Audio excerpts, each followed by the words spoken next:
Imagine, okay, we have all the CEOs of the big industries, example CEO of Asia, Tony Fernandez, teaching in universities. You have Osman Mokhtar, Tan Sri Osman Mokhtar, teaching in universities. You have CEO of Samsung, CEO of Huawei, CEO of Intel, and of course CEO of that is the Khazana. You have Maybank, you have Bank Bhumiputra, and you have KSN, teaching universities. You have Ketua Polis Negara. Really. And you have Ketua Angkatan Tentera, So these are the experiences that you cannot buy.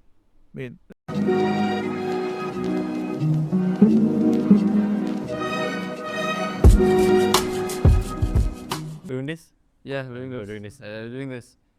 Hello and welcome to an episode of What Now? Jom Lepa. Okay, today we're actually at somebody's house. Wow, again. We're back to our roots. I mean, majority of it has been at the studio, but kita orang balik kepada rumah hagis kita.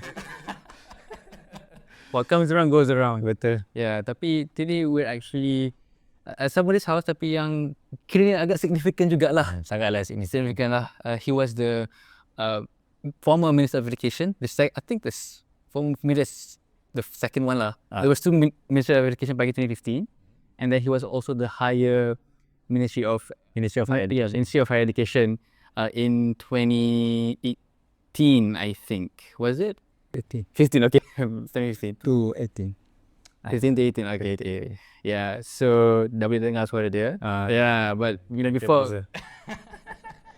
before we introduce our guest here, our lovely guest, we're going to introduce to what is What Now Jom Lepak, what are we doing in this mini-series, and who is Asli. Not who is Asli, but what is Asli. What is Asli? Yeah.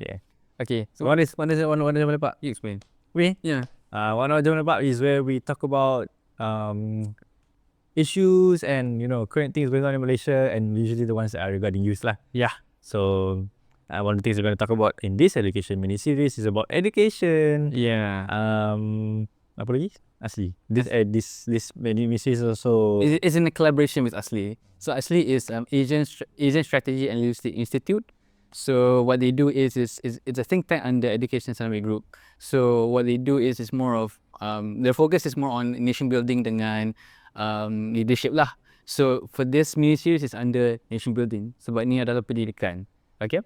So then the reason why kita orang buat mini-series ni pun sebab kita rasa macam geram kan dengan apa yang berlaku dekat pendidikan negara kita. So we want to talk about it, raise some issues, and let democratize the situation, the conversation. Yeah. We have to talk, We have to talk. If it's just quiet, then nothing happens. Betul. We have to, our opinion must be heard lah. Yeah. Alright. So kita orang sebenarnya we're actually really excited for this episode. Sebab this is the first time kita interview somebody who's in the government and pegang dua portfolio minister. Betul. So please welcome Tan Sri Idris Jusoh. How are you doing, Tan Sri? Yeah, fine. I'm fine. I say I'm always great. You're always great. Yeah, great. So happy. After retirement, you can do things that you want to do. Yes. And you can read, you can write, you can travel. Yeah. So recently, paling recent, Tan Sri pernah pergi mana? Recently it was Sri Lanka, Taiwan. Yeah. Coming up, Uzbekistan. Okay. Oi. After Uzbekistan lagi mana? Ada lagi. Apa lagi lah? Ada lagi. Okay. So the reason why kita bawa Tan Sri for this episode is we want to unravel your initiative, your legacy in education in Malaysia, and also maybe we can hear your reflections in the education field. Yeah. Okay. Because looking on your portfolio and looking at your profile itself, in general, you've done a lot of things. You buat program Ulul Albab, you buat Taman Ilmu, if I'm not mistaken, Yeah. And you've also initiated Soaring Upwards. Okay. Yeah, Soaring Upwards, EP8, banyak lagi lah. Tapi kita akan sentuh dalam episod ni for our mini series. Okay. Kita tak boleh listen satu, kita dengar daripada dia lah. Okay. It's not every day you can hear from minister, right? Yes. Former minister. Okay. Jadi kita akan mulakan dengan segmen 1. Okay, which is kita nak dengar worldview dengan upbringing Tan Sri. Okay. Can we just call you Idris or? Yeah, you call me Idris. Pakcik Idris, alright. Kau kan? Pakcik tak apa. I mean, it just feels weird. It just feels weird calling Idris because like you are quite a well-known figure in education. But right, we'll start with the first question. Okay, so we were born in Terengganu, Yeah. right? And at a time that we're still developing, and you were able to experience different education institutions locally and abroad. So what sparks you to continuously learn, and how did that shape your leadership style and decision-making process along the way? So there's 2 questions over that. Yeah. Basically, I was a kampung boy, born in Jertik, besut Terengganu. Went to Sekolah Pusat Jertik. Same school with the present Menteri Besar Terengganu. But he's 15 years my junior. I know the father, I know the sister. And kampung boy, that particular time, you speak no English at all. Went to Star Ipoh. Was selected to go to Star Ipoh, and spent there for 6 years. That's where you learn how to speak not proper English, but proper Malay. Proper Malay, yeah. Okay. At the particular time, you said I spoke broken Malay, not only broken English. No, wouldn't speak English, broken Malay, because I speak a Besut dialect, always dialect, so. And of course, I was being picked up by Mara. I sent to Australia. I did my HSC in Australia. I did my higher education. From 6, I have Etorian HSC. I went to Monash for a while. When I was in Monash, I was a Colombo Plain scholar. And I was supposed to be doing engineering, but I didn't like subject. I like this element. Sorry, it's not. I don't feel it. When I was there, I don't feel it. You didn't feel the soul. I don't feel it. I cannot. I just say I should not be doing this for the next 4 years. So I said I want to do economics. I want to do social science. Okay. And they said Colombo Plain cannot provide you a scholarship for economics. I said, well, fine. So I flew back and joined USM. And after in USM, this is where leadership comes in. In schools, I was already a deputy hostel house captain. The house captain at particular time is Datuk Sri Awang Adik, the chairman of Security Commission. Sorry. The fact is that we wanted to be the prefect and deputy house captain because we have a cube. Others stay in the big rooms. Yeah. We stay in the cube, the 2 of us. Okay. So we can still eat mango at 11 o'clock or 2 o'clock. So, going back to, even while I was in university, again, I became the president of the student unit. So it's continuous, it's not new.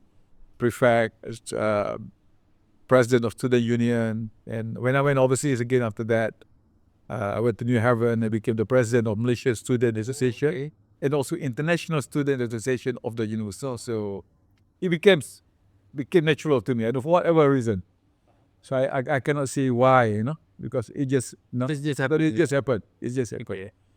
And then, of course, after my first degree, I worked for a while. I was an entrepreneur on my own. I didn't work for anybody else. And then I went for my MBA. I came back, worked on my own again. Now, in the meanwhile, I went to Harvard for my AMP, Advanced Management Program, which I did again at INSEAD in France in 8 years after that. You've done so many places. Yeah, during the September 11, I was actually in Harvard. When the plane hit the building tower, Twin Tower, there was the quiet in the class, and the class stopped for a day, and then it could resume the next day. And learning is in my blood. I don't know why. Again, this is not. I cannot answer that question. I just love learning, so I just continue learning.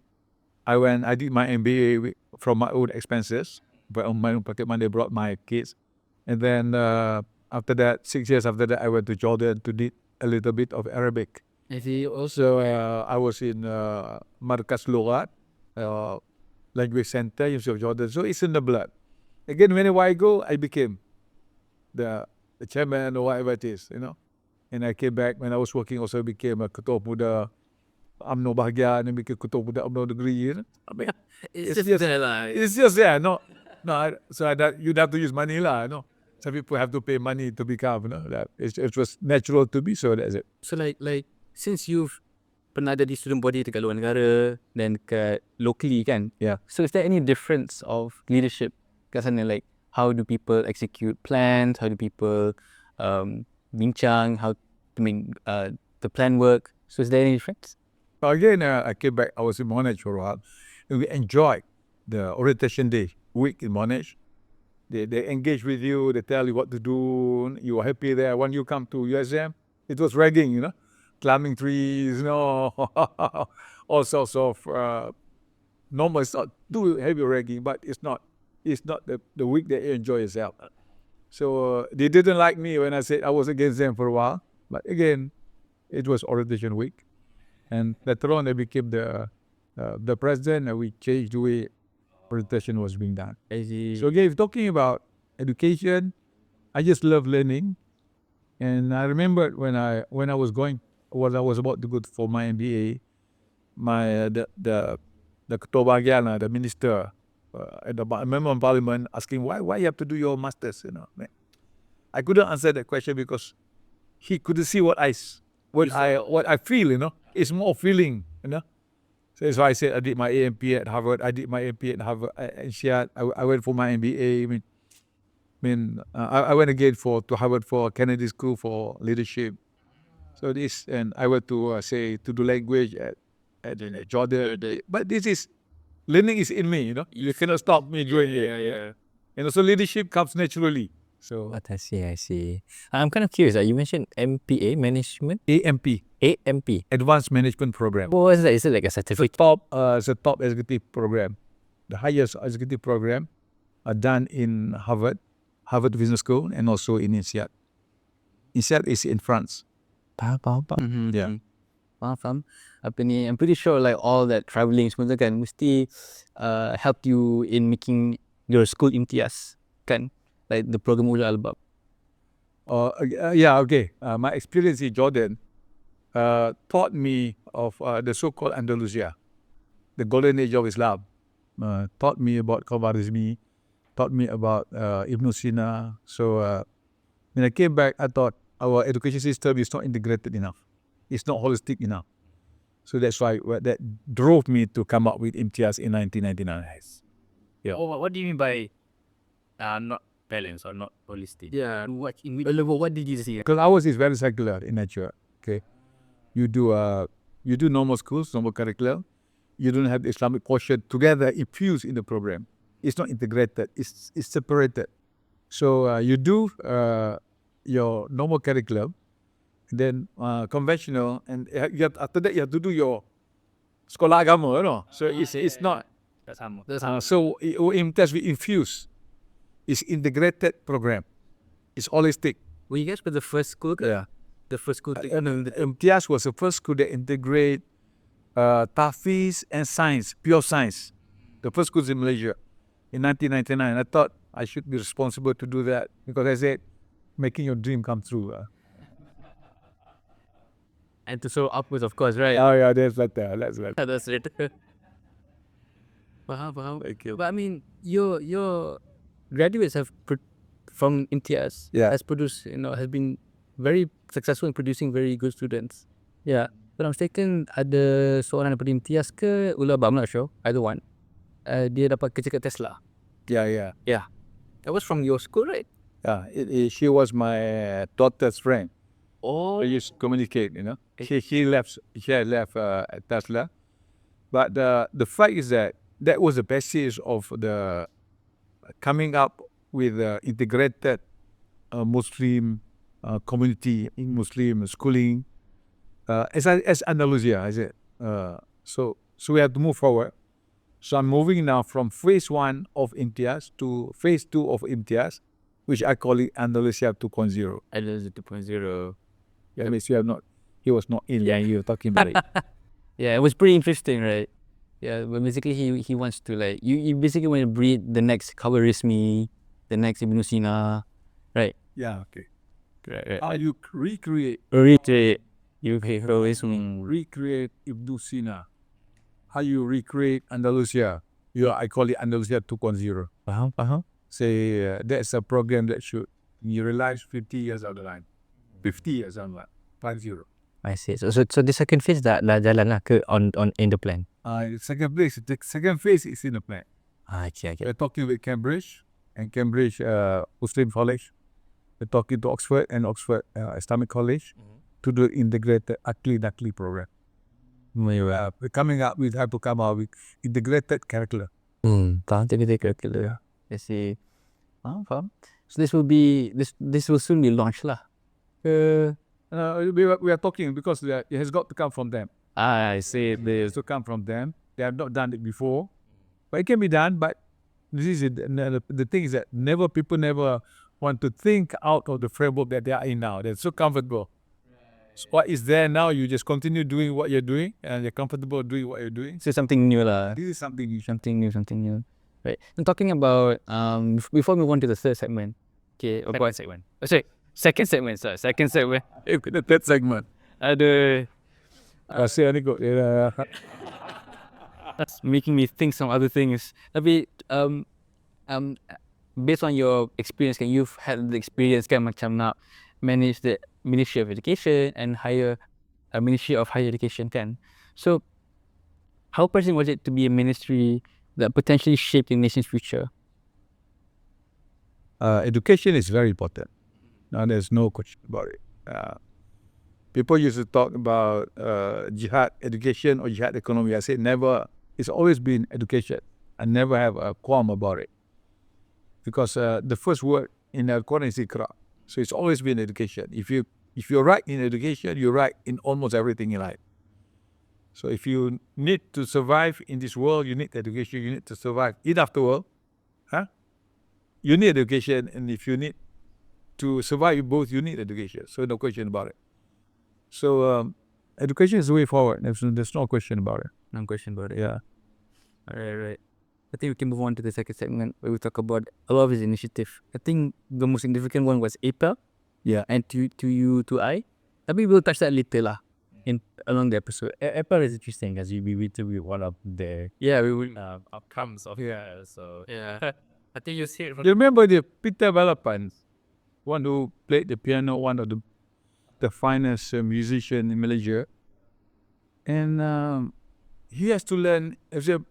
Talk about music, I could say it's the top 10 lah. It's not number one or whatever it is in the world in Malaysia. So if he has to go to do a degree, to talk 4 years, he will do it. But he knows most of the stuff.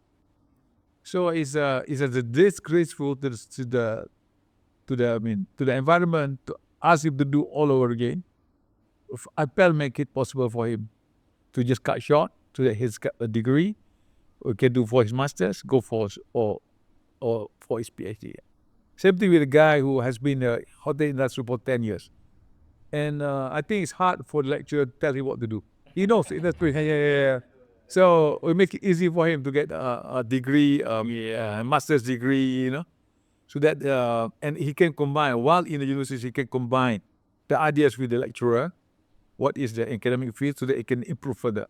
He needs academic, so that he can improve the way things are being done. But experience-wise, nobody can really challenge him. Yeah. So putting it together, putting Apple is one of the things that, I feel good about it because I help a lot of people and make education more interesting. Okay. Alright. We will touch about it later in the second segment. So that was a thanks. Oh, we're in second segment. No. Baru yeah. So we touched a bit about APA, but it's okay if you guys are interested. Now we'll look into the second segment. So see you then. ACL is accreditation of prior experiential learning. Yeah. Okay. Accreditation of prior experiential learning. Okay, we are back with the second segment where we will be talking about His initiative during the Higher Ministry of Education. Ministry of Higher Education. MOH. I don't know why I keep mixing that up. Dia ingat higher, dia ingat education. So like it's Ministry of Higher Education. Okay. Yeah. Kena calm down sikit. Okay. Take a deep breath. Okay. Puasa kita slow. Tak apa, jangan rahsia. Betul. This is where, I mean, again, NLP comes to play. In my process in higher education, I use NLP a lot. Neuro linguistic programming.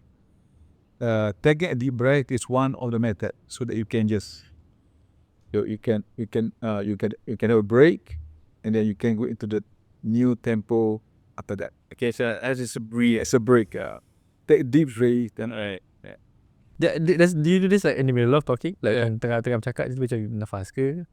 How do you apply this breathing in the NLP? I say so as what you see, if you have tuan kabut, right? You just take a break and say, let's take a break, okay, and then they just take a deep breath. And back your level is going to be different. Right. Yes, only one of NLP, you know. It's soaring upward is one of the NLP item, because in NLP, is what you hear, is what you see, and what you feel. So when you say sorry, is what you hear, and what you see is the sign, and what you feel, and you feel when you say it loudly, happily, and it gets to your heart, and you feel that you are improving because you are soaring upwards. I mean, this is where people don't. This is the thinking comes in. This is how your brain functions. Okay. Okay, maybe we can touch about it later in Sorry, it's again, no worries. But thank you for the but it's not in the whole thing, But this is people always underestimate how your thinking process, again, overall, even in the overall program, your thinking process, we define where you go.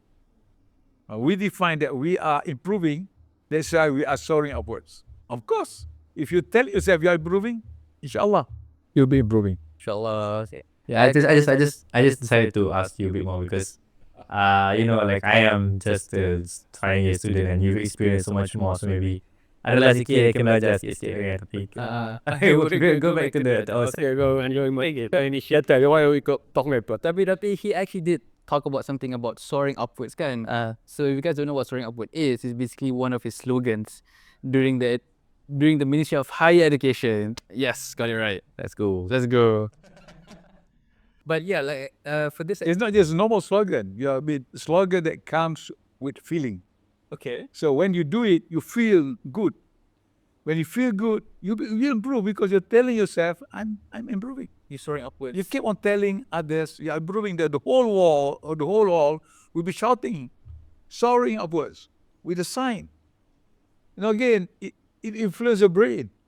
It influences your psychology. It's telling the whole community that you're improving. And without realizing it, if you keep on telling yourself that I'm improving and I want to keep on improving, inshallah you will improve. Better and better lah. That's where soaring upward comes from lah. Okay, alright. Interesting. I guess we can practice it lah. But talking about soaring upwards, I think we'll jump into APEL first. Because actually we've interviewed one of your, I guess one of the graduates of APEL. Mungkin Tan Sri pernah dengar kot, nama dia Izaz. Oh, Izaz. Oh, yeah, Izaz. He said that actually he couldn't get in at first and he kept on trying, but it was because of you that he actually got in. Yeah. I put my pen down because he was qualified by Sloan Business School to do MBA. He was being interviewed by Sloan. Of course, he didn't have he didn't have a degree, but he's qualified by Sloan Business School. So I say, if he's qualified, what's wrong with it? We use APEL, allow him to do his masters. Yeah, right. Betul. Yeah, so you explained just now like your idea behind APEL, right? But for our first question, I want to ask you. So we know what the idea is, but like, what was the like experience or like something that made you macam okay, benda ni memang kena buat. Macam there must be something yang you experience ke, something you heard ke, macam oh benda ni memang kena ada. And sampai tahap you went forward to make it happen. We discuss most of the time. As leaders, you make decision. Coming back to your saying decision making. Yeah, you discuss, you talk, and you hear views from the professors. You hear views from the industry. It's not just professors, industries. They said, "Why I want to do a degree, but I don't know. I don't want to go 4 years to get a degree." Yeah. I mean, what you learn is way below what I know, kind of thing. Sometimes, So I said, why not we talk about it? So we come to a point that we will account to experience. We give credits to it. We give credits to some of Sikatala. We give 50 credits or 60 credits. You need degree, you need 220. So 60 you need to do classes. Okay, well, fine. So it's not as bad. Same thing with masters. We give them allowances we give them credits for the experience that they have. That's why we say APEL is accreditation. How we accredit a prior experiential learning that you have, the prior experience that you have. We give credits for it. I see. So you just want to help those yang dah tercicir in some way, and give them yang to substitute diorang punya experience dengan credited punya ni. Yeah. Mm-hmm. In the phrase. Give them credit. So most of the input that you got was from professors and lecturers. Not so much professors, but also those working people. So I need to have a degree. I mean, I've been in the hotel industry for 20 years. I mean, you've done almost everything. You have done the training. You have done what need to be done. So, but you need to have a degree. Some people just after everything, I say I want to have a degree. I mean, so we facilitate them to get a degree by giving them credits for the experience that they have. And some even go further. Some say I'm a graduate, but I need to have master's degree. But I've been working, I have no time. So I say we give a credit some of your experience, see what is relevant to the masters that you are going to do, then it's easier for them. Instead of doing 2 years, probably do 1 year. You get a master's program. So we facilitate. That makes education more interesting, because education is not divorced. Education is not meant for academicians only. We like to say democratization from education. Democratization.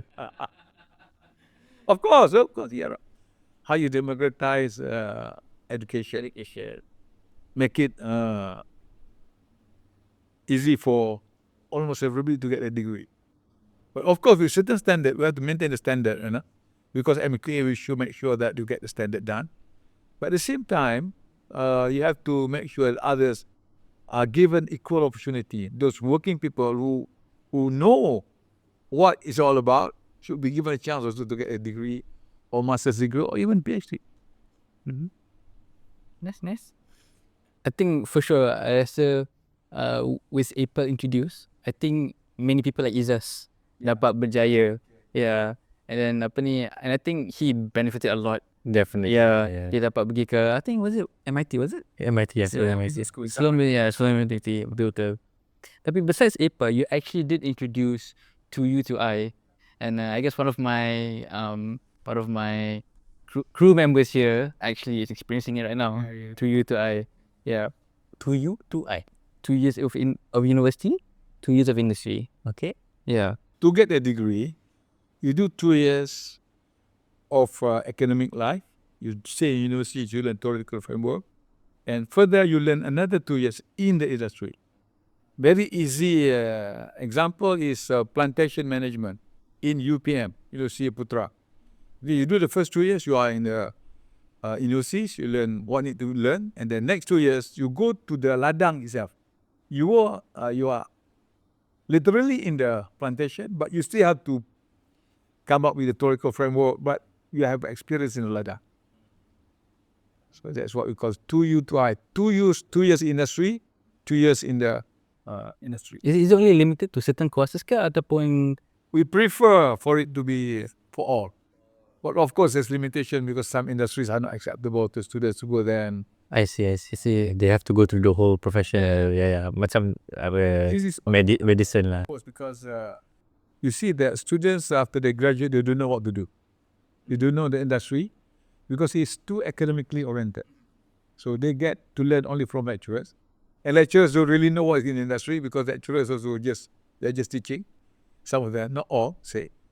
And they end up not knowing because industry keep on growing because it's very competitive in the industry. So they are lost, So they can see the issue of unemployed graduates. So we need to do this. Yeah. The unemployment rate. Yeah. Not only to make it more realistic. to make education more realistic. Because through that, you'll be teaching what is relevant to the industry. If not, you'll be teaching what the lecturer knows. So you will teach you what he knows, they give you a degree, and then you cannot go out, you don't know what's happening. Yeah. You cannot get a job, and say you're not fit to do the job because you don't have the skills I need. So that's the end of it. Yeah. Actually reminds me that I do have a friend that is currently going through degree, but he has been working in industry for a while already. But it's not lama lah. It was like 2 years only. But his current company is macam paying for his degree, but he's still working at the same time while taking the degree. This is, I call it, I introduce the same scheme. I call it learn and earn. Okay. Okay. Learn and earn is something that you can be learning and working at the same time. You learn, okay, you are in the university, but you are earn at the same time. So you don't leave your job, but you are learning.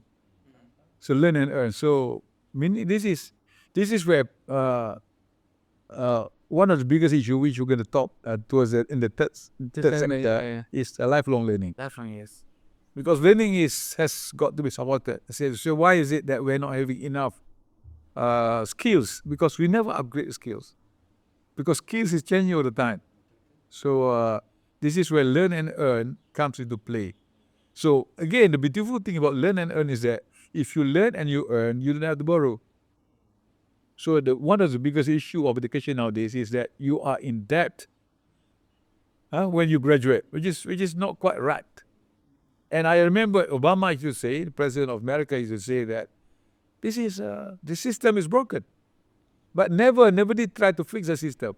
But if you allow a student to learn and earn at the same time, you can pay for your studies. You don't have to borrow PTPTN. Yeah. So you don't have to borrow PTPTN, you have no debt. So why worry if you instead of 4 years, you graduate within 5 years or 6 years? Why worry about it? You are not in debt. And you're doing something relevant to your industry. So the learn and earn is, beside to I learn and earn is another initiative that I've done. And on top of that is also CEO faculty program. Oh, that's cool. Yo. When I heard he said CEO of faculty, I was amazed, man. Yeah, I think you should walk us through what CEO of. Yeah. Imagine, okay? We have all the CEOs of the big industries. Example, CEO of Asia, Tony Fernandez, teaching in universities.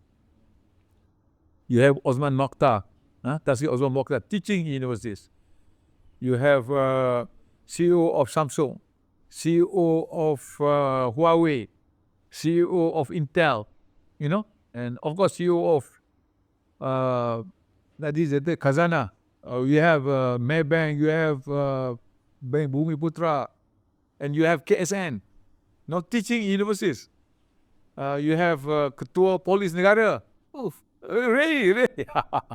And you have Ketua Angkatan Tentera, So these are the experiences that you cannot buy. I mean, they're the top of the position and they're teaching universities. They call it CEO faculty program.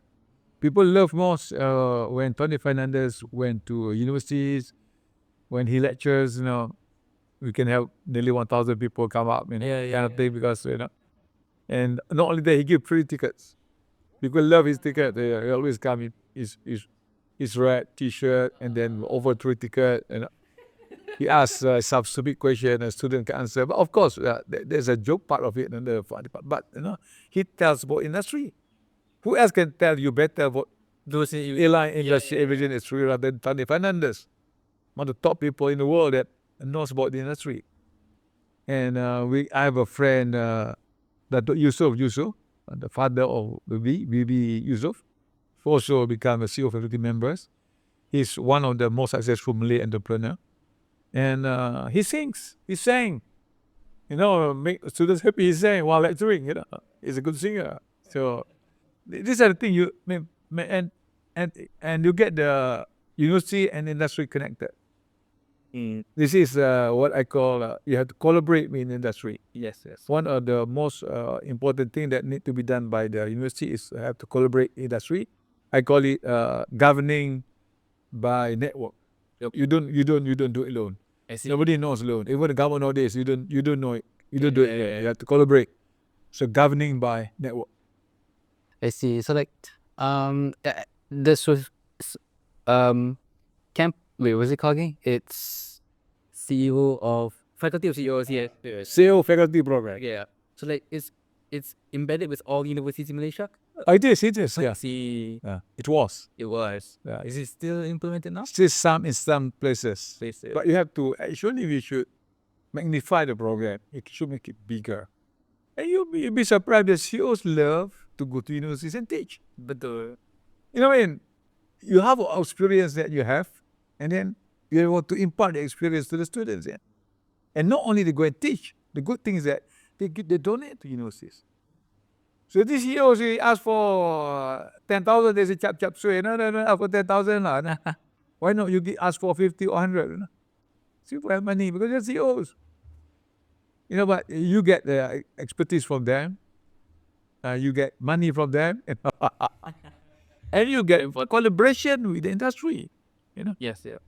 that is one of those successful time when people love, the CEOs love. We have dinner, we have bow tie dinner together with the CEOs, with the deputy prime minister at a particular time. Yes. Beautiful. Wow. Man, I kind of wish that it happened now. You can do it. I mean, the CEOs are more than willing to Yeah. come up and assist the ministry.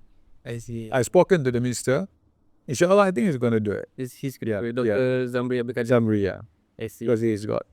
I don't think he'll be. I'm looking forward for that. Yeah. Okay. So macam, I think one thing that I feel that was about my university days was during COVID. Yeah.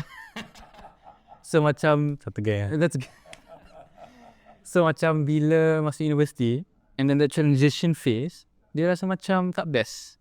Yeah. And like I do wish like when that transition phase happen, university boleh lah panggil orang yang terkenal dalam industri and give a talk to students. I think they would love it. Yeah.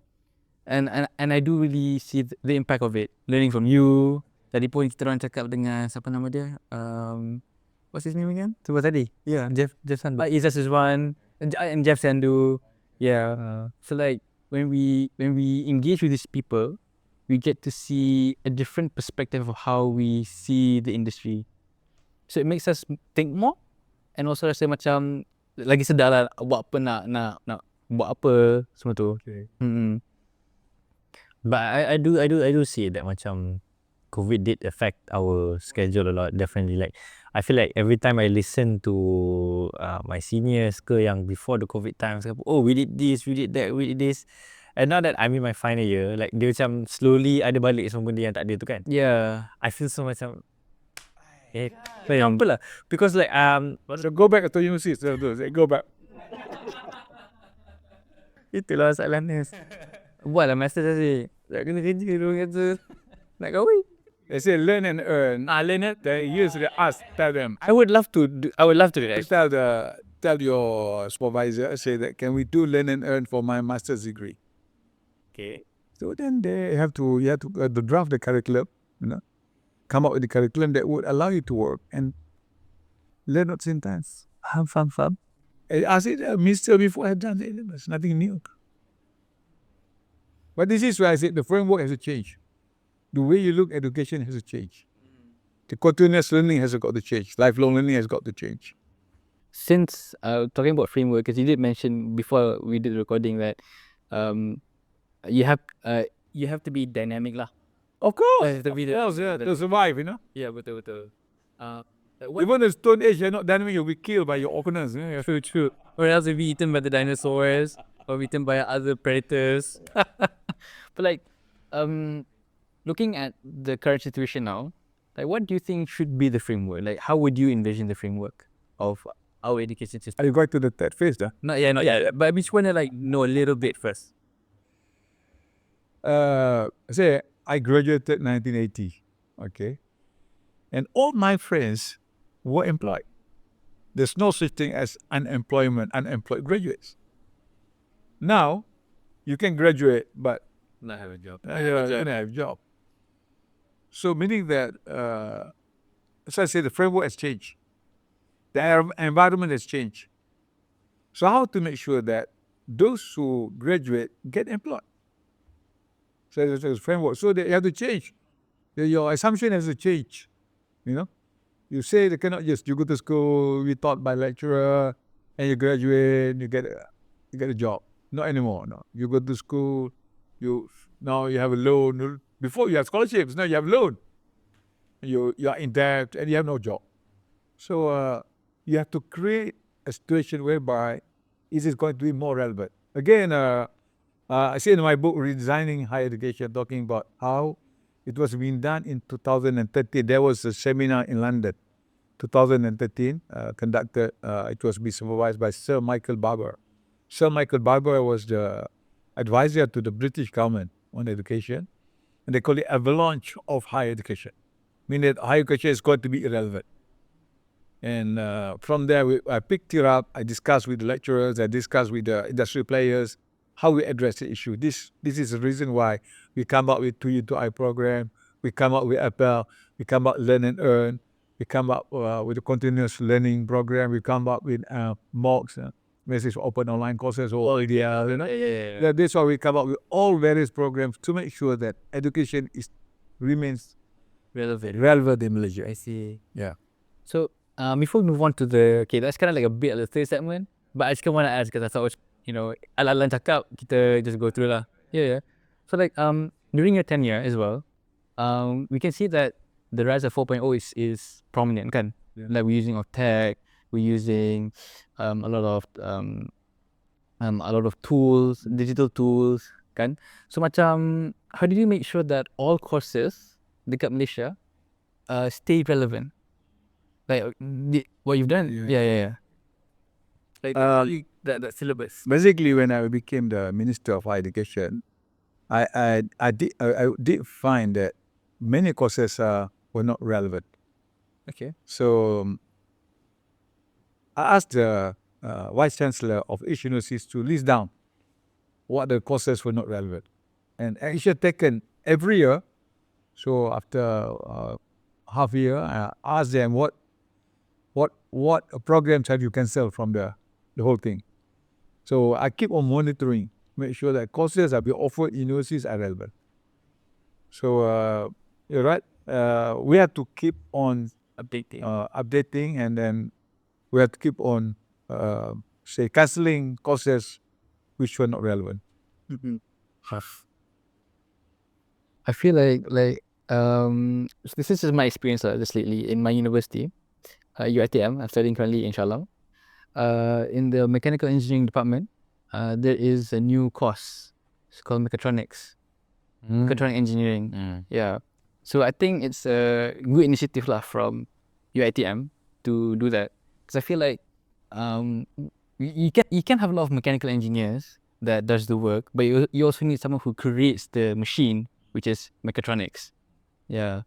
And knowing that we're starting to use a little bit of AI here and there, I think it's also it's moving there. It's moving towards there. Yep. Moving is not good enough at times. You have to move, set you outpace. You at least at pace with the technology we do. If you move and the movement is there, you are here. Your snail pace, you're always going to be behind. And if you're always behind, you're going to be irrelevant. My worry when I wrote the book is that the system is going to be irrelevant. Higher education is going to be irrelevant unless you move with the pace. That is very important. Right. Not moving is good, but moving with the pace. Yes. Do you feel like before we move on to that third segment, do you think Malaysia's pace is slow? Still not. Should be better. Should be better. Should be faster. Yeah. Okay. All right. I think you have a lot to say about this. Yeah, we're gonna move into our third segment. Yeah, where it's gonna be a bit more spicy. Maybe. We'll see if one of us bring a spicy question. So just now we just talked about how Tan Sri Idris Jusoh made a lot of initiative during his tenure, which is APEL, 2U2I, Learn and Earn. And then we also talked a bit about how CEO of faculty program. Oh yeah, and also CEO faculty program. That's also, I think we should revive that back, because I It feel all says in the book. it's all in. I say in the book. Is this still being sold? Yeah, it's being printed by UMK, UC Malaysia Kelantan. Then okay, yeah, I'll definitely want to take a read on your book. Okay, all right. Let's move on to the third segment where we talk about his reflections, suggestions to improve education in Malaysia. All right, see you then. All right, so we're back with the third segment of the podcast where we're going to talk about Tan Sri's reflection, suggestion to improve education situation in Malaysia. Okay. Right. Macam ni We laugh. Before all right. Before we actually start the segment, I just want to ask you, do you feel hopeful about Malaysia's education system? Of course, it can be done. It can be done. Yeah, it can be done. And I've laid the foundation. I've laid the foundation to redesign higher education in Malaysia. It's different with the schools, but in higher education, I laid the foundation. Okay, the foundation. Yeah. When I was tenure as a minister, 2015 and 2018. I see. Right. So since you laid on the foundation, right? I did some digging in YouTube. Just want to see if I can find your speeches, just so I can do this interview. You did highlight it back in 2016 that we should push for ODL curriculum. Right. So maybe back then, maybe they didn't see the potential sampai lah ke pandemic. Yeah. Did you feel like there should be more effort masa tu untuk push for ODL supaya bila masuk pandemic tu tak kelang kabut? Actually, why did you introduce ODI back in 2016 in the first place? Yeah, like we're during the pandemic, memang nampak sangat lah memang kena pakai. Yeah, what did you see back then? The thing is that as you move along, technology has changed. Technology has improved. And I remember when I was in USA, we have a video conferencing that is just as good as normal meeting. Of course, we have a big screen. But you feel that you're facing each other because the image is big, not like the small computer image kind of place. So you feel that you're talking. I mean, the bandwidth was good. And I say, if you can learn through this, why must you all come to 7 o'clock or 8 o'clock lecture every day? And be away from your job, be away from your family, be away from all these things when there is technology that assists you. So why not do it? I'm a very simple guy. Say, if this is good, then why not we do it? But some lecturers are so used to the old way of thinking, they cannot adopt technology. They know how to adapt to new technologies. They make it difficult because they want to be doing the same thing over and over again that they used to do. So there was resistance, but it was improving actually. It was improving, but when the pandemic hit, it's not a choice anymore. Yeah. So really that it can be done. Yeah. And it was good. But when I say ODL, I mean again, people take or mistake that I'm talking about all online learning. I don't say that. I do believe that we are human. When I say ODL, I prefer, the most preferred way is 50-50. Just like normal students nowadays, no, you don't have to go to lecture. I mean, 50% of your lectures can be done online. It's more flexible. Yeah, more flexible. I mean, you don't have to go to lectures, rushing here and there, for no reason. You can listen to lecture at night, when you are on your back. People have different way of learning. Because learning is personalized, and they would facilitate learning. When you get do online, why must you do face-to-face? The thing is that, But that time said you have to do face-to-face. When you can even interact online. But you have to design the ODL as such that it would facilitate online learning. To make it like a proper classroom that we can talk, you can discuss. So knowing that, I said, let's do it. I'm a simple guy. Said, if it's good, then let's just do it. Of course, there's resistance, but you keep on pushing what is good. Ultimately, it's going to be accepted by the people. I definitely feel like when it was implemented, ODL made sense lah because it was during the pandemic, but like there was some lecturers that had it naturally. Like, oh, okay, now even though we are online, I will teach you guys how I teach you guys in class, and like you mentioned lah, dia punya framework tu macam jadi. Dia masih mengajar online dan cara dia berbincang dengan orang lain pun jadi. It looks like you're teaching. But there were some lecturers that did teach in a sense yang jadi macam dia tengah cakap seorang, tak jadi macam mengajar sangat lah, and they have problem. Again, now say once you are teaching, say you're doing physics 101, get a very good lecturer, the best lecturer, to do 101 physics online and stream it to you. So you get the best lecturer to do it, and your lecturer that you're registered with can do classes with you.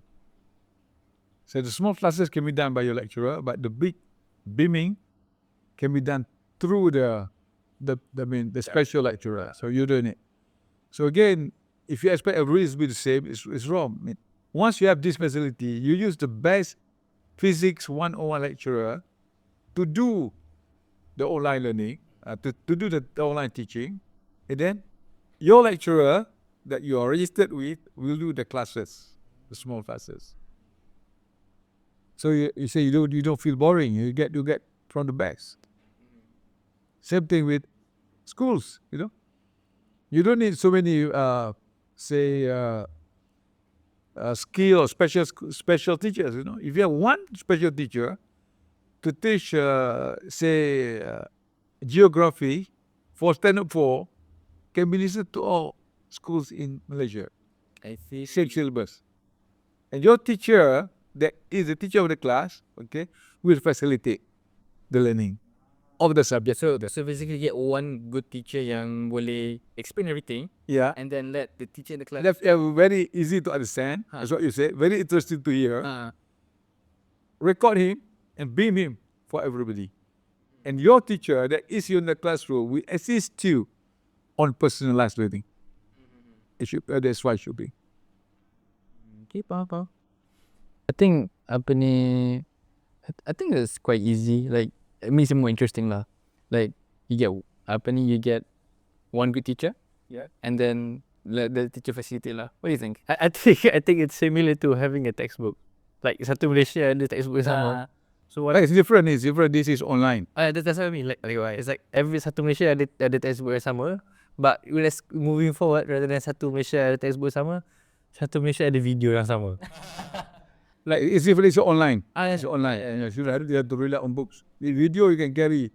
You can replay the video. That's what I'm saying. Like, and when you go to classroom, your teacher, your form teacher, your subject teacher will teach you the subject based on in more thorough. I mean, you have seen the video. This is not just first time, second time, whatever it is. Whether you really understand. This is where the personalized learning comes in. Oh, so kiranya it's not like, so meaning rather than just let the teacher explain in front, you have another method which is the video itself. Video, yeah. Faham. dia macam crash course. Betul? Yeah. So like As the lecturers ever use crash course? Huh? Has the lecturers ever used? yeah. Lecturers tu pernah. Oh really?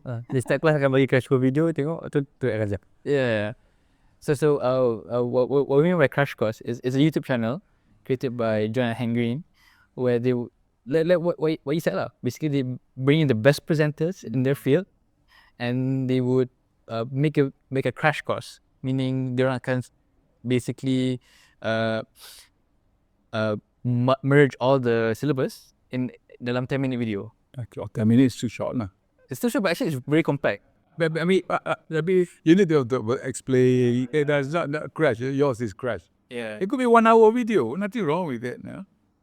But where the points are there, you can be emphasized.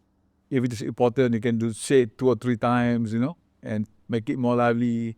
You can laugh listening to him, because textbook does not laugh. You can underline the important points. Right. And it's more clear. It's clearer. It's different from reading from textbook. Right. So, one thing that about education kan, in any budget allocated, is that it always has the highest budget, kan? So like, could you explain to us the reason behind the significant allocation of budget to the education sector each year, And how is this investment translated into the development of competent human capital within Malaysia? We should be thankful in the sense that any government comes in, even the present government, allocate around 20% of the budget for education. I think this year is around 19%. So for both higher schools and higher education.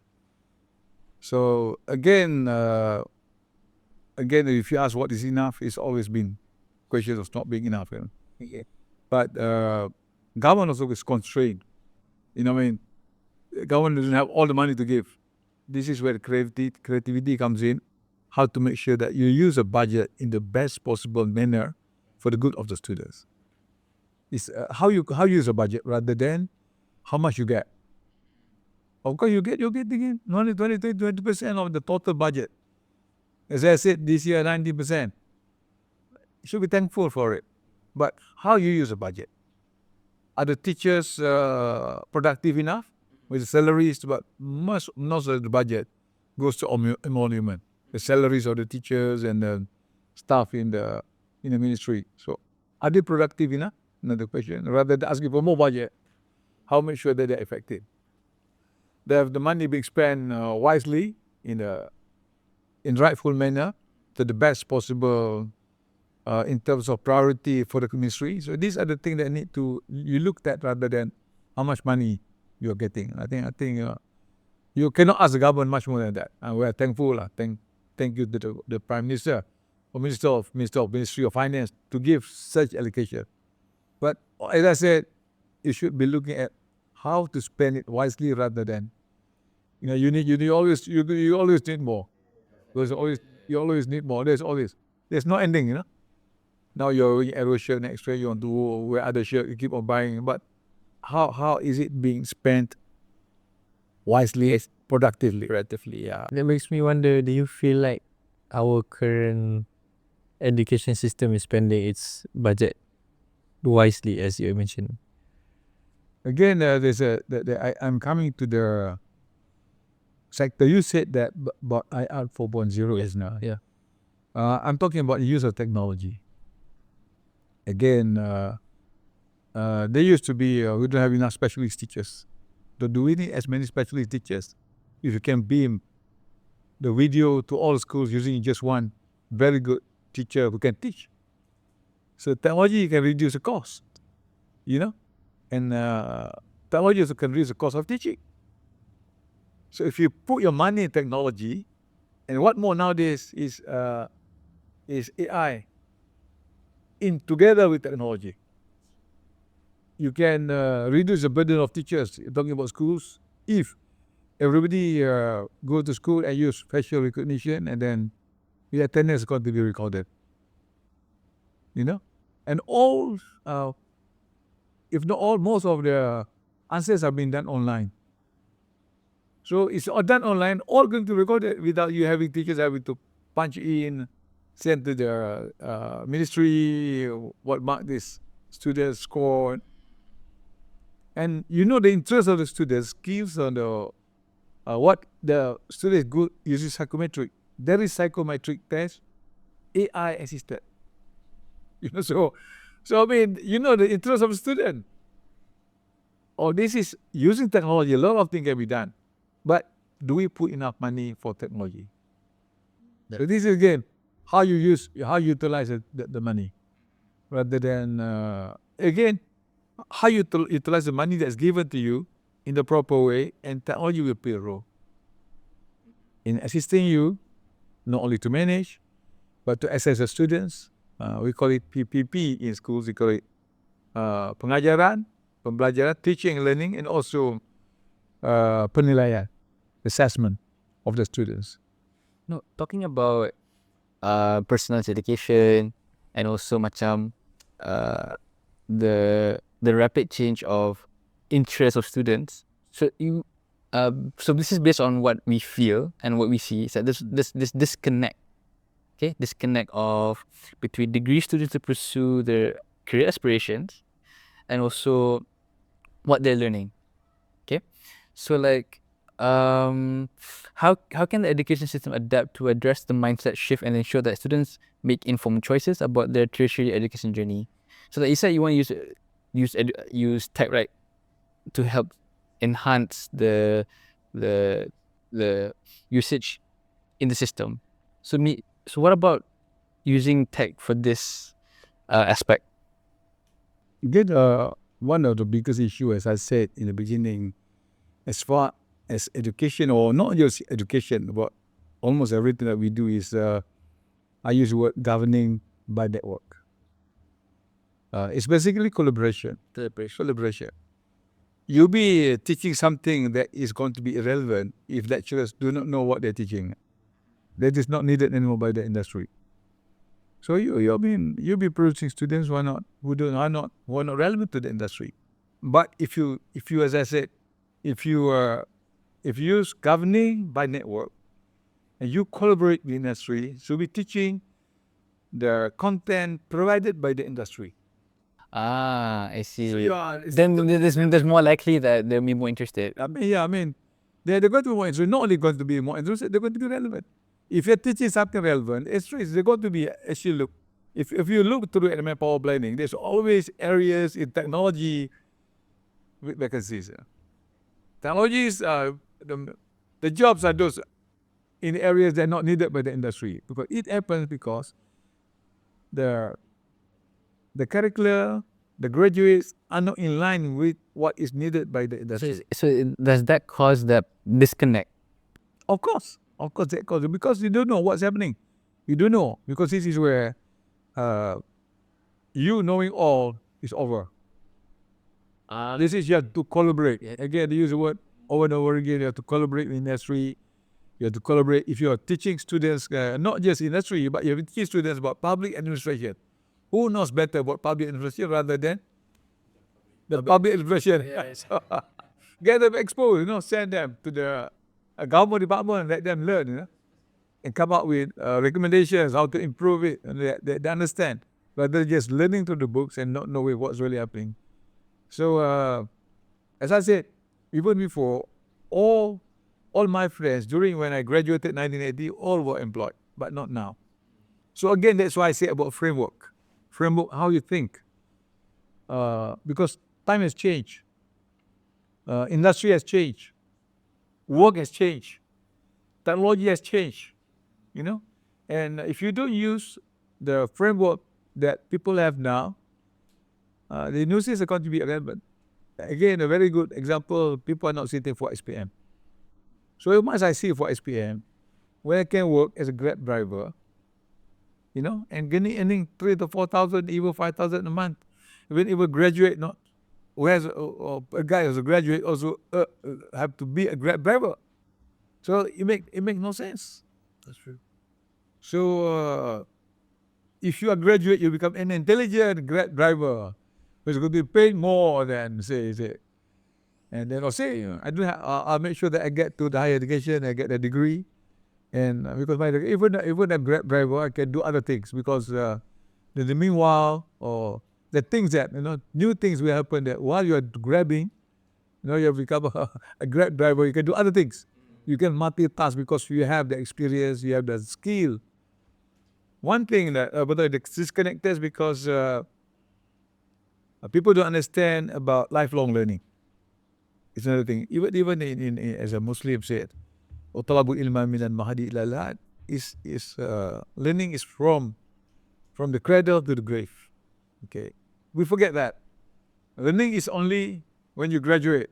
23, I graduate. I have to get married. You stop learning. Dia macam student, employed. Retire saya. Yeah. Saya tak No, sama ni. there's no continuity. Tidak ada continuity from student days. You never stop learning.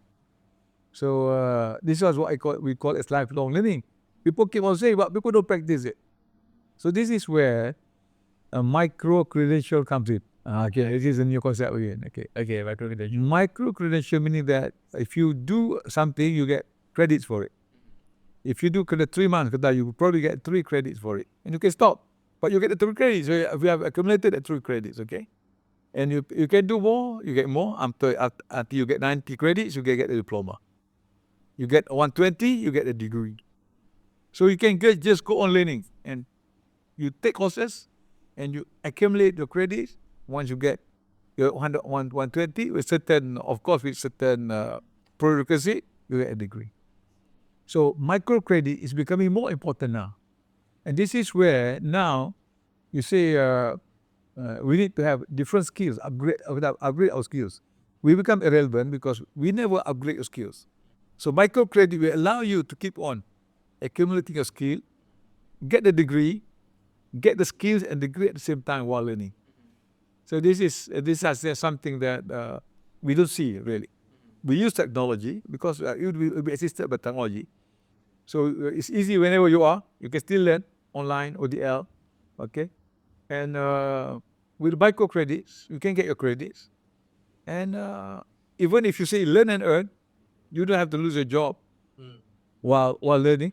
So this is a new framework for education actually. How you look at lifelong learning, how you look at technology, how you look at collaboration with the industry to chart the way forward for universities, not future universities. Even now, I'm not talking future universities. I'm talking even now. These are the challenges faced by universities, which people are not really opening up. What do you think, Wizi? That's really interesting. These are things that definitely should be considered when it comes to redesigning our current MOHE ke our universities ke lifelong learning is important lah. Yeah. It is. Even Islam is said lifelong learning. You never stop learning. Yeah. You should not stop learning. Yeah. But mainly is by the time you're 24, you're 25, you stop learning. I already be. I'm going to get married. Talking about learning, right? So, what are you learning now currently? Okay. Yeah, what are you learning now? Like, It's a Ramadan, okay? Ramadan is mainly a Quran. Yeah. I'm going through Al-Baqarah. See, what are the main points in Baqarah? It should be God, Allah, right? Sent on the Quran, and He arranged it in such a way that a beautiful way. What is the first ayat? What the second ayat? What's the third ayat? It's all done accordingly. It's not done randomly. So you go through, and you see the priorities set by Allah. You have to study that. You have to study the meaning. You have to know the meaning. I'm not tied up my Baqarah yet, because I've gone through Al-Qaya, I've gone through Ali Imran, but I'm not tied up my Baqarah yet. So Baqarah will tell you what are the main thing that Allah wants to tell you. Of course, mainly tell you to believe in Allah. There's no substitute. Tell you to pray.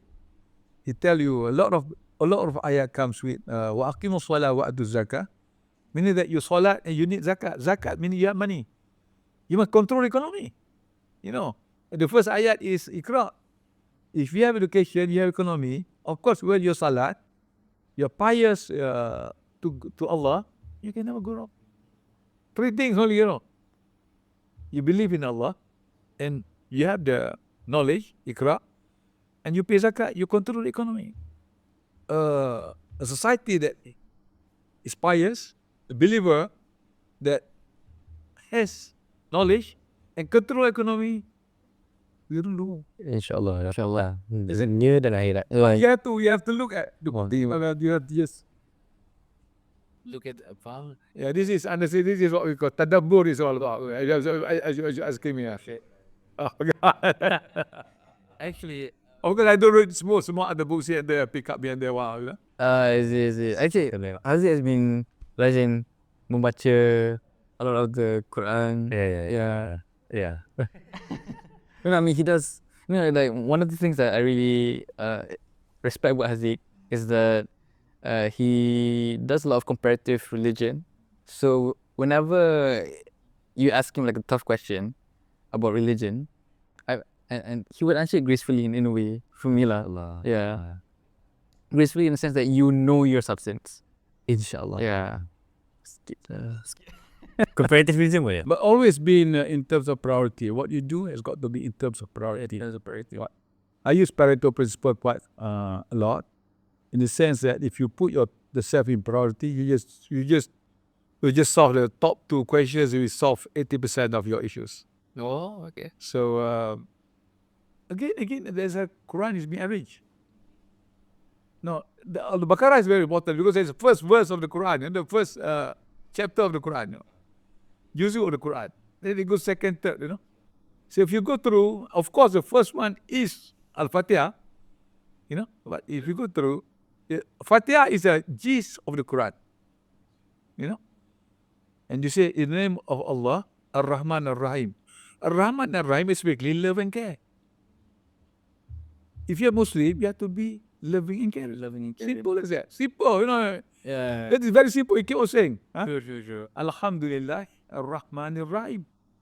Again, loving and caring comes in, So importance of loving and caring as a Muslim. And the name Islam is the religion of peace. So you are in peace, you are loving, caring. You have the knowledge. You have the economy, you control the economy, and you can come up with the so-called Understand 2.0. I'm letting him back to Understand 2.0. Imtiaz. Imtiaz. Okay. You know what? Before we wrap, Actually, that makes me wonder. Like we talked about these obligations as Muslims, okay? There are out there young Muslims. There are also non-Muslims juga, say young Malaysians as well. Kita orang secara keseluruhannya nak go forward, nak buat something lah for our country. So what would you recommend for us, the youth lah? What do you recommend that we do? What do you recommend? What do you say that we can do to make things better for our education here in Malaysia? Again, the basic. You go to the very basics. It's my understanding. You go to the very basics. The first thing is Islam is a religion of peace. Salam. So anything that is not for peace is not Islamic.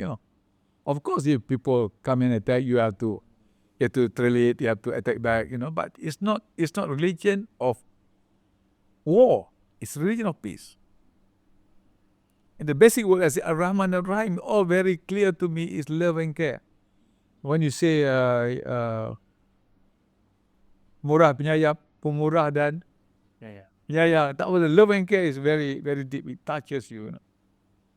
And the importance of knowledge, the importance of being pious and good believer, and economy. If you put this thing together, you control economy, you control knowledge, you control economy. That's what Andalusia 2.0 is all about. That was Andalusia was all about. Faham. So in a way that it's more like if we can get the priorities right, if we can. It's not simple actually. But you make it very complicated. You make it very hard to understand because you say Qabliyah Ba'diyah. You talk about Qabliyah Ba'diyah for 1 hour.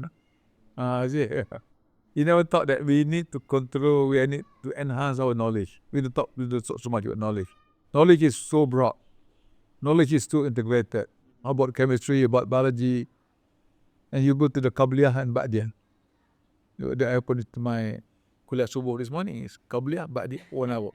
So I see. So again, it's priority. The importance of Islam, we talk about love and care, being loving to all people, and nas, not only iman. This is not recorded.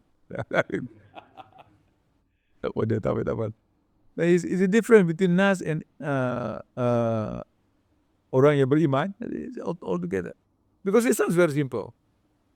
And you believe in God, you become a believer, you jadi orang yang beriman, and you believe in knowledge, you believe in technology, and you believe in trades. You excel in all of them. When I say Andalusia was the example, Andalusia was the center of knowledge for the world. World, bukan kata ni. King of England sent a letter to King of Cordoba asking permission to send students to learn in Cordoba at particular time. That's why Carvazzi comes in, Ibn Sina comes in, Center of trade, Cordoba was the biggest city in the world, 1000 AD. Trade. Trade-wise, you're number one. You're not just knowledge, number one. Innovation. Whatever things, And culture. The culture, the pentadbiran, the governance, when the Jews and the Christians live happily under Muslim rule, no fighting. Sekarang tak ada, sikit fighting dah. Wow. And culture again, there were the Christian Muslim, the Spanish Christian call themselves Mozarab. They practice Arabic, they speak Arabic, and they practice Arabic culture. Itulah, apa lagi? And architecture was good. You see Masjid Cordoba. You see the Court of Lion. That's what I'm talking about. Andalusia. The golden age of Islam, we need to revive Andalusia. We need to revive the golden age of Islam. When it is peaceful for everybody. And then we can translate Islam ya'lu wa la yula alaihi. Islam itu hebat, tidak ada yang lebih hebat daripadanya. You can translate kuntum khairu ummah ukhrijat linnas ta'muruna bil ma'ruf wa tanhauna 'anil munkar wa tu'minuna billah. You can translate kuntum khairu ummah. You can translate wa'idu lahu mastata'tu min quwwah. Bersiap sedia untuk kita digeruni oleh musuh-musuh kita. But where are we now? That is some food for thought for us to think. I think Definitely. yeah. But I think we're gonna wrap up our episode because I feel like tanpa. Tapi Potong aja. tanpa. I think Haji is already like getting too much information fed. Dah tak lah, okay. Betul, we don't know what our priority. So basically, know the priority lah. Knowing the priority, know what Islam is. Right. Islam is not just Qabliyah, Ibadiyah. Okay, thank you, Tan Sri, for sharing your thoughts, your ideas, reflections, and also cadangan lah into our mini series. And we are very happy that you were able to to be here today, and we're excited to see where this mini series will go lah. So without further ado, before we end the podcast, thank you again to those who have a bit closer. Okay, all right. Okay, thank you guys for listening to. Well, I guess it's the last episode. No, It is a last episode, yeah. we have a refire after this. If fire comes, This is she's the last. okay, she's the last. Yeah, but yeah, second last lot, second last episode. So you can watch Whatnot Jom Malepa on YouTube, Spotify, Google Podcasts, and Apple Podcasts. And you can follow us on Instagram, LinkedIn, Facebook. Did I say Instagram? And yes, Instagram, right? And I don't think you don't share any shoutouts. Social media. Yeah, social media ke, ataupun buku ke.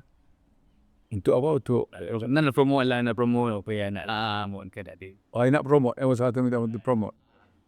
Basically, talking about higher education, I really have. It's not written by me alone. The chapters are written by the professors themselves. So I just do introduction and the conclusion of the book actually. So what I said when I said to you during the whole interview is telling you basically what's written in the book. I see. Okay, we're looking forward to read it. Basically, again, moving forward is we have to move from the old framework to the new framework. If not, we are going to be irrelevant. Higher education is going to be irrelevant because there's no point of doing it. There's no point of going to universities. Betul. Okay. Thank you for listening with our episode with Tan Sri, and hopefully we can learn a thing or two about his time as the former Ministry of Education and Ministry of Higher Education. Right? Till then, we'll see you in the next episode.